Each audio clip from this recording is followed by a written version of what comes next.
In this video, I'm going to walk you through why your sciatica, or the pain going down your leg from a herniated disc, changes locations but also intensity based off of things like activity, exercise, positions, and just day-to-day movement.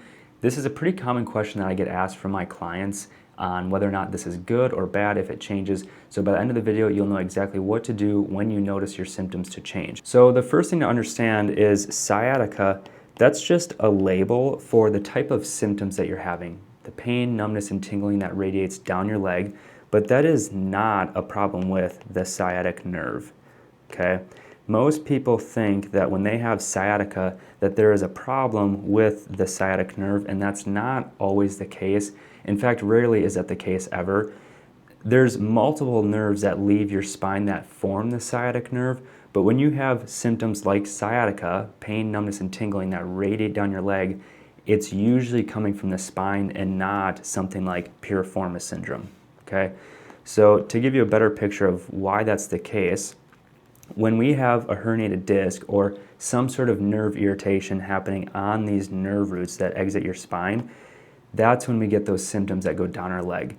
And now depending on which level of nerve is affected, so we have many different nerves that exit our back at different levels. So depending on which level is going to determine where you feel that going down your leg. This image is showing the dermatomes down your leg, and we can map out a dermatome and draw it back to which nerve root is being affected. So this is the front side of your leg, this image here, and this is the back of your leg on that image. So if you're having symptoms that start kind of around the back of the glute, they go to the front of the thigh, they go around the knee, into the front of the shin, and then down to the big toe, that's most likely a nerve root at L4 being irritated, okay? Now, the same is true if we have symptoms kind of on the more outside of our leg. It kind of goes to the front, but it stays more on the outside of our calf and goes to the top of the foot. That's usually L5. And then S1 generally goes down the back of our thigh, all the way down to the back of our foot and into the bottom of our foot, and sometimes out to the pinky toe over there. You can have other symptoms other than just pain. You can also have numbness, tingling, and weakness, and also a loss of reflex depending on which nerve is irritated. So if you have an L4 problem, that typically is going to show up as weakness through the quads. So you have a problem like extending out your leg or doing leg extensions at the gym, or your knee reflex is diminished, okay? If this gets severe enough, you can actually end up with permanent nerve damage and end up with permanent muscle weakness, which is not ideal, so it's important to get this taken care of sooner versus later. The reason I mention this is, again, most of the time when people hear sciatica, they think there's a problem with their sciatic nerve, but when you do treatment focused on the sciatic nerve and you only get results for a few days, that's exactly why, because you're not actually treating the root of the problem, you're just kind of covering up the symptoms by stimulating that sciatic nerve. And with these injuries, there's actually a really cool phenomenon called centralization and peripheralization. This is when our symptoms will actually move down our leg farther or come up the leg based off of different positions and load that you're putting on your spine. So let's say right now you have a pain pattern like in this image right here, where it's in the low back and then it goes down into the calf. Let's say you have that pain right now, and now you lay down for 20 minutes, and now you have this pain pattern here in this picture, where it's just kind of in the low back and it goes partly down into the glute, into the thigh a little bit. That change from image 1 to image 2, that is called centralization, okay? Don't mind my handwriting here. But that is called centralization, and that is what you want to happen, okay? You want the pain to come out of your leg as the time goes on and as you get through rehab. The opposite effect is called peripheralization. And that is what happens when our pain starts off like this on this image here. It's kind of in the low back, going out to the glute a little bit, and then over time it spreads out and goes down the leg. That's called peripheralization, and we don't want that to happen.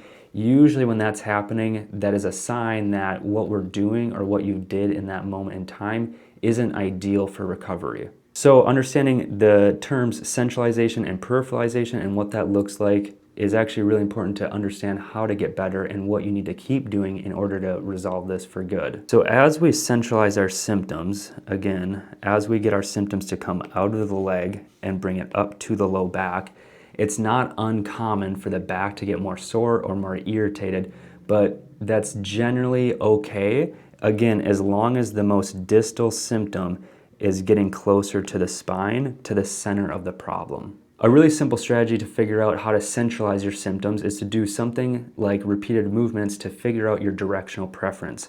So with your spine, there's multiple different planes of motion. You can flex, extend, twist, rotate, bend, all sorts of stuff. And depending on the different positioning, you're gonna put different load on that disc depending on how you're moving. And based off of how your symptoms respond to that, will tell you how to centralize your symptoms and what to limit or avoid for the time being to prevent peripheralizing your symptoms or making them worse. And this leads into this exercise here. This is called a press up. You probably have seen it at this point. I'm guessing either someone at PT or the chiropractor or maybe someone on YouTube showed you this. And there's probably a good chance that if you're watching this to this point, this hasn't really been all that helpful. And if it hasn't helped you, that doesn't mean that it's not going to help you or other forms of repeated movement aren't going to help you. If this hasn't helped you, all that is telling me is that this isn't the appropriate load to centralize your symptoms. Again, our spine does more than just extension or flexion. It also does lateral bend, it also rotates, and we can combine those movements to close down that cut or close down that disc herniation over time.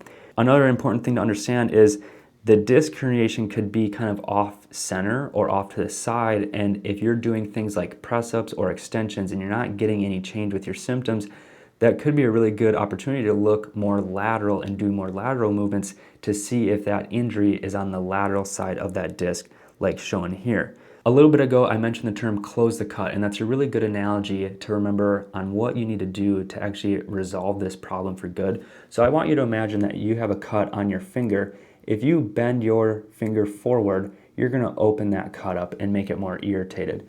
But if I take that same knuckle and bend it backwards, I'm going to close that cut down and give that tissue the opportunity to heal itself. So let's say bending forward, let's say flexion, bending forward makes your symptoms worse and peripheralize your symptoms down the leg.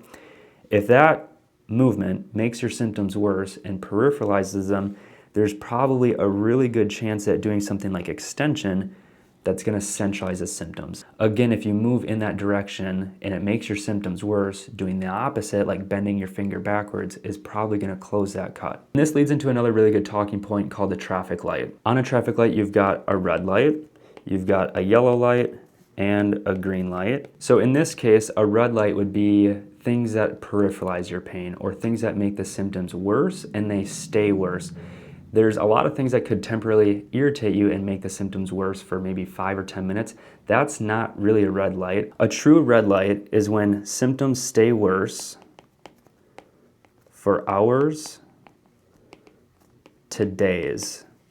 If it's temporarily worse, but after a while it goes back to how it was or it's no worse after, that's technically a yellow light. And these are very, very confusing because in the moment it can seem like you're getting better, and then in the moment it can also seem like you're getting worse. Yellow lights can be really buggy because the end result is no better and no worse. So you might feel better in the moment, but after a while it's not any better, it's back to how it was, or temporarily it's worsened, but then after a little bit it's back to how it was. These are really frustrating to work through because it's hard to understand what you actually need to do to get better. And then a green light, this is pretty obvious, but this is when symptoms stay better for hours to days. Don't mind the handwriting here. But this is a good traffic light and a good rule of thumb for you to learn things that you need to limit and things that you need to do more of. So if you're finding things that are centralizing your symptoms and making them less intense, that's a really good chance that you're finding a green light and you need to do more of that thing, okay? And then the opposite, if you're finding things that are peripheralizing your symptoms and making them more intense, that's probably a red light, especially again if it stays like that for hours to days afterwards. And besides symptoms, we also need to keep in mind how your function is changing. So just because your symptoms feel better and are getting better, it doesn't always mean that that is going to stay that way or everything else is going to follow. So keeping track on things like range of motion, nerve tension, And also activities of daily living like getting yourself dressed, brushing your teeth, showering, things like that. If all of that function is getting better and your symptoms are improving, you're doing the right thing, and you do more of that thing to keep making progress. If you stuck around this far, thanks for watching, and I hope that you learned something new that you can apply to your situation, and I hope that this term centralization and peripheralization makes sense so that you know what to do going forward.